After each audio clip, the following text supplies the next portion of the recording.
Let's talk today about the virtue of patience. And of course, we all confess our lack of patience. So if in 5 minutes we can learn how to be patient, that will be the the mystery of all mysteries. We'll try to learn a little bit about patience and how to grow in it. This time of um, April, May with the virus is a time of patience because we need to wait. We cannot go out because we are with this uncertainty. Will I have it? Will I get it? What's going to happen? Will I lose my job? Will I be able to pay my bills? What if I get it? What if my spouse gets it? What if? And all these things that we don't know, we need to wait, we cannot control.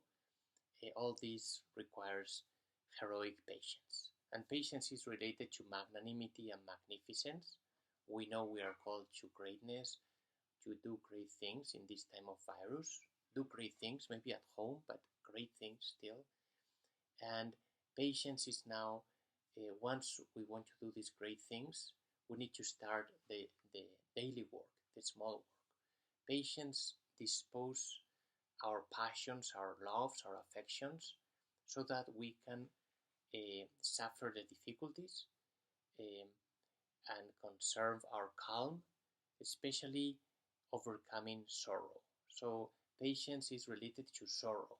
This kind of sadness, when something disappoints us, is our enemy, or is the challenge. The sorrow, the sadness when I suffer a disappointment because my spouse says something, my children say something, or at work, or something disappoints me. And there is this sorrow that if I don't answer to it, then I will go and eat something with disorder, right? Or drink something, or buy something in internet. I will need like a pleasure to console me. If I suffer this disappointment and I have this sadness, I will become angry with this person. I will judge, or I will go to lust, or depression, or despair. So the great enemy of patience is this sorrow. St. Thomas Aquinas says that among the passions, sorrow is strong, very strong, to hinder the good of reason. Uh, in 2 Corinthians, St. Paul says that the sorrow of the world works death. And in the Old Testament, we read that sadness has killed many, and there is no profit in it. So there is this virtue, patience, that safeguards the good of reason against sorrow. And of course, there is a good sorrow when I need to grieve because a friend died, or something. That's good sorrow. But here we are dealing with this sorrow that leads me to other evils.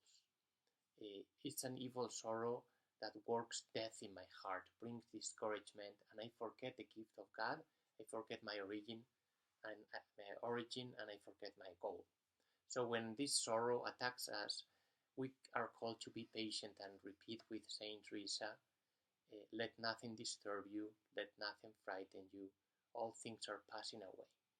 God never changes, patience obtains all things. Whoever has God lacks nothing, God alone is enough. Saint Teresa suffered so many frustrations in her life, health issues, humiliations, persecutions, hunger, tough traveling, fasting, and she composed this little prayer that we can keep and repeat. God alone is enough. And also the example of the saints like Blessed Father Hurtado, a priest of Chile in the 20th century.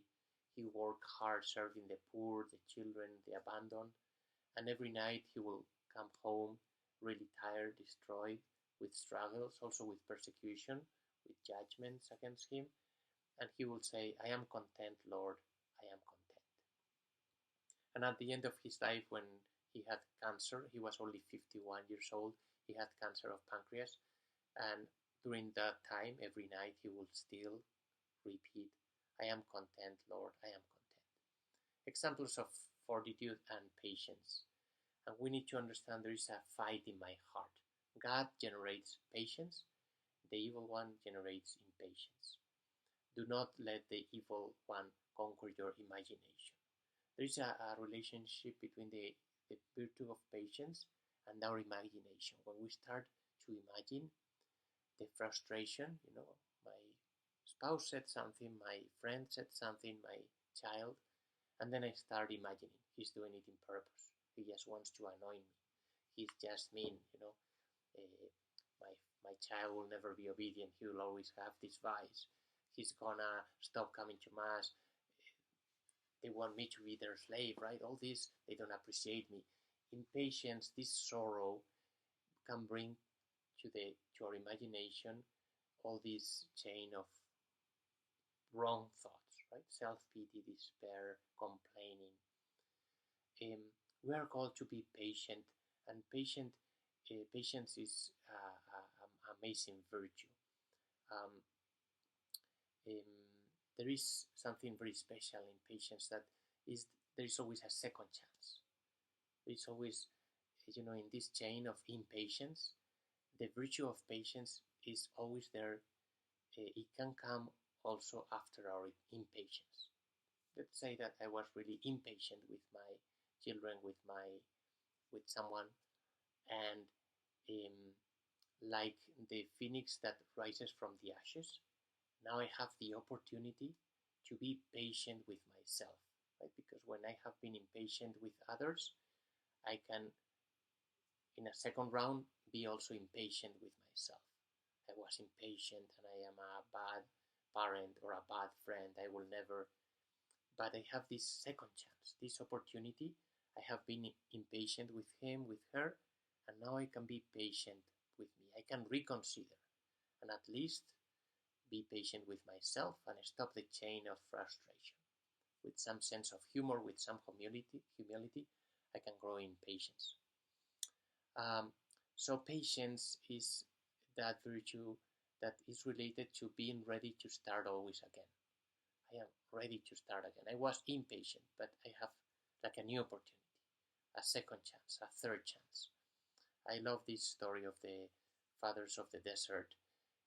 That is not only about patience, but includes that is the monk that was being tempted with this sadness, this acedia at noon, around noon when he was hungry. He had been fasting, and he will think, this is not my place, I should leave, I don't feel God's presence, and he will start actually packing everything.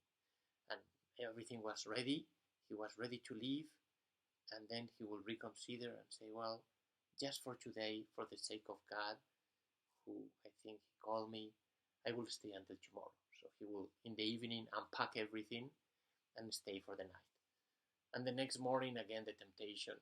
And at noon, right, starting packing again and then unpacking. And they say that during 26 years, he was tempted with this demon. And finally, because of his perseverance, the demon just abandoned him and he was freed. He was free from that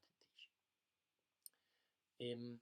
Something important to consider, just to kind of conclude, because this is, an ending, right, to talk about patience. The vices against patience. We always talk about impatience. When we are sad, irritable, and then from this sorrow, we go to other sins, right? Complaining, judgment, lust, gluttony, right? All the other. But there is another vice that is against patience, that is this wrong patience, this impassibility when I am passive, and it's an unreasonable lack of concern. Like when I am as like a stone, I don't care. It's some kind of disregard, this kind of indifference, lack of heart, right? If your son was disobedient, you should be sorrowful, right? And then you say, well, I will be patient. It's not the end of the world. I will be intelligent. But this um, lack of sorrow, in the sense of impassibility, is a wrong patience. It's unreasonable that you are not concerned. Okay. So what can we do as remedies to grow in our patience? First of all, contemplate the patient. If we want to be patient, we need to contemplate the patient. This virtue is so amazing that we see that God Himself is patient. So it's so good to contemplate God patient. Augustine says that the virtue of patience is such a great gift of God that we even preach the patience of God. You know? And then, of course, we think of Job, who received everything from God and then lost everything, and he never complained, he never cursed God. And then, of course, our Lord Jesus. We see the apostles in these days of Easter, how the apostles, John and Peter, they were filled with joy when they were ill-treated and when they were punished for the sake of Jesus. Contemplate the patient. Secondly, remember the goal. When we suffer in our path towards something great, something big, we are tempted, giving up or growing sorrowful. I suffer in this present time, these brief and temporal sufferings, for things that are great and eternal. No pain, no gain, no pain, no glory. The great things we are dealing with require time. Good food requires time in the kitchen. Good fruits, time until the harvest. To mature a saint in my family, a holy family, that requires a lot. Every day, every hour, and remember the goal. It's something huge that you are building. You are being magnificent. Therefore, don't grow sorrowful. Of course, the goal of patience is communion with others, and we bear hardships in order to grow in this communion.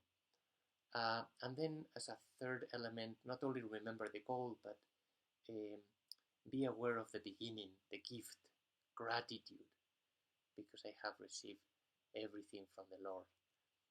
Finally, all is combined in this joyful perseverance. That is another virtue that we will discuss. But patience requires that I persevere in my joy. And the joy comes because God is at work. Let me finish with James, letters of St. James 1. My brethren, you will always have trials, but when they come, try to treat them as a happy privilege. You understand that your faith is only put to the test to make you patient, but patience too is to have its practical results, so that you will become fully alive, complete, with nothing wanting.